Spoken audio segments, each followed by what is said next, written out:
শুক্রবার রথযাত্রা, সেই উপলক্ষে দীঘায় মুখ্যমন্ত্রী।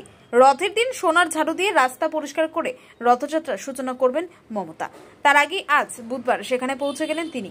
তার আসার খবর পেয়ে সাজো সাজো রথ দীঘা জুড়ে। মমতা দীঘায় প্রবেশ করার আগে তাকে স্বাগত জানাতে রাস্তার দুধারে প্রচুর কর্মী সমর্থক ও সাধারণ মানুষ জড়ো হন। তাদেরকে কাঁথি ৩ নম্বর পঞ্চায়েত সমিতির সামনে গাড়ি দাঁড় করান তৃণমূল সুপ্রিমো। কর্মীদের সঙ্গে দেখা করেন। তারপর কাঁথি সেন্ট্রাল বাস স্ট্যান্ডে মুখ্যমন্ত্রী গাড়ি থেকে নেমে সাধারণ মানুষের সঙ্গে কথা বলেন। এক সময় দেখা যায় এক বৃদ্ধার সঙ্গে কথা বলছেন তিনি।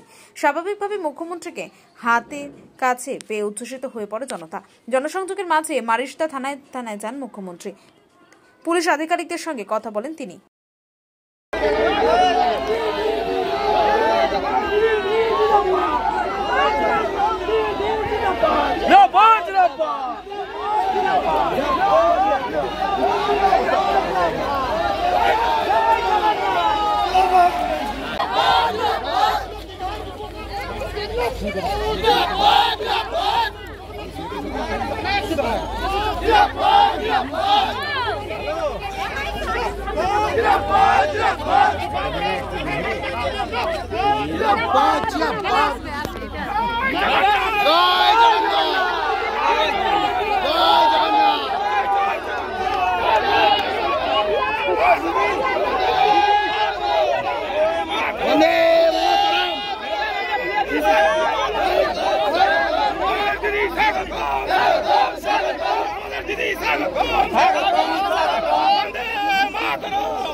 একটু সরে যাবে না, যখন আসবে একটু সেবার চলে যাবে, ভিডিও আসবে না।